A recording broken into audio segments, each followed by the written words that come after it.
Sir నేను necklace ట్రైలో పనిచేస్తాను sir. Kabaddi ఉంది కదా సార్, కబడ్డీ కూడా కాడ నేను పనిచేస్తాను. 1307లో పనిచేస్తాను సార్. 5 సంవత్సరాలు అయితే నేను పనిచేసి ఇప్పటి వరకు నా మీద ఏ నింద వేయలేదు సార్. ఆమె దగ్గర మంగళసూత్రం పోయింది అని చెప్పింది సార్. ఫస్ట్ చెల్లెదని చెప్పింది సార్. మేడం నువ్వు నేను వెతుకుదాం మేడం అని చెప్పిన సార్. ఇంట్లోకి పోయినా సార్. ఇంట్లోకి పోతా అంటే బయట బాల్కనీలోనే నన్ను కాలు పెట్టి తన్నది సార్.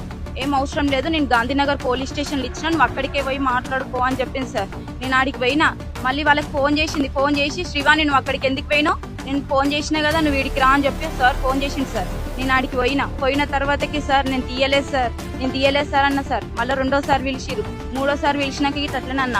మళ్ళీ వాళ్ళకి ఏం చెప్పింది, దాన్ని పిలిస్తే అది వస్తలేదా, నా దగ్గర సొసైటీలో పిలిస్తే బి బ్లాక్ 1307కి రామంటే వస్తలేదు, ఈ బ్లాక్ 404కి పోయింది అని చెప్పి అన్నది సార్. నేను అన్నా మళ్ళీ మేడం మీరేమైనా పోయినా కానీ మళ్ళీ నా మీద అంటారు పోలీస్ స్టేషన్లోనే మాట్లాడతాం మేడం, నేను ఏం మాట్లాడాను అని చెప్పిన సార్. చెప్పంగానే ఆమెమన్నది సరే నేను చూసుకుంటాలే, నేను ఇప్పటి వరకు సీరియస్ కాలే, ఇప్పుడు నేను సీరియస్ అయితే నేను మీద కంప్లైంట్ ఇయ్యలే, నేను ఇప్పుడు నేను కంప్లైంట్ ఇస్తాను అని చెప్పి ఆ రికార్డింగ్ కూడా నా దగ్గర ఉంది సార్. ఆ రికార్డింగ్ పోయి పోలీసు వాళ్ళకి వినిపిస్తే పోలీసు వాళ్ళు ఏమన్నారు, పెద్ద వాళ్ళది రికార్డింగ్ చేస్తామని చెప్పి నన్ను శనివారం సాయంత్రము 4 గంటల నుంచి 7 గంటల వరకు కొట్టిరు సార్. 40 నుంచి 30 దెబ్బల వరకు కొట్టి నన్ను నడిపించుకుంటూ కొట్టిరు సార్. నేను తీయలేదు సార్, తీయలేదు అన్నా గానీ తీయలేదు, నువ్వు పెద్దోళ్ళతో పెట్టుకుంటావా మేడం, ఫోన్ రికార్డింగ్ చేస్తావా అని చెప్పి నన్ను మస్తు కొట్టి సార్. బేవస్ కూడా అయినా కానీ నీళ్ళు జల్లి మరీ కొట్టిరు సార్. చొంపల మీద కొట్టిరు.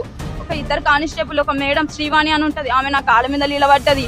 ఇంకొక ఆమె నన్ను బెల్టులు తీసుకొని కాలు కట్టేసి కొట్టిరు సార్. ఈ దెబ్బలకు నేను ఏగలేకపోతున్నా, నాకు ఊరేసేసానంటే నెక్స్ట్ అదే చేస్తేనే నేను చూడు నువ్వు నీ బతికెంత నువ్వెంత అని చెప్పి నన్ను కొట్టుకుంటా గలంజే అనుకుంటా తిట్టుకుంటా మరి నన్ను కొట్టింది సార్.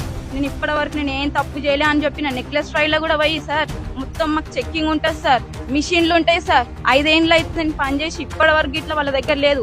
సొసైటీలో మొత్తం నిన్న నా పేరు నా ఫోటో పెట్టి సొసైటీలో మొత్తం ఈ అమ్మాయి దొంగతనం చేసిందని చెప్పి మొత్తం సొసైటీలో మొత్తం రాకుండానే చేసింది సార్. నేను ఈ పని ఆ పని చేసుకొని బతుకుతాం సార్. ఆ లోపల ఆ మొక్క దాంట్లోకే పోవాలా, వేరే దగ్గర రావద్దని చెప్పి ముగ్గురిని అట్లనే చేసింది సార్. వాళ్ళ రికార్డింగ్ కూడా నా దగ్గర ఉన్నాయి సార్. నన్నే కాదు రాణి అన్నట్టు ఆమెని, మధుర అన్నట్టు ఆమెని, ఇంకొక ఆమెను కూడా అట్లనే చేసింది సార్. నెక్స్ట్ కూడా నేను అట్లనే వస్తున్నా లోపలికి అని చెప్పి నన్ను కూడా లోపల రాకుండానే చేసింది సార్. ఆమె 1307 ఇంద్ర మేడం సార్. ఇక బి బ్లాక్ ఇంద్ర మేడం. వాళ్ళు ఏం జాబ్ చేస్తారో ఏమో తెలియదు సార్. వాళ్ళ ఇంట్లో పని చేస్తే నన్ను ఏమి సార్ 5 ఏళ్ళ నుంచి చేస్తున్నా సార్ వాళ్ళ ఇంట్లో. నేను మెడల్ వేసుకున్న మంగళసూత్రం ఏమో తెలియదు సార్. వాళ్ళ చెల్లెదన్నది.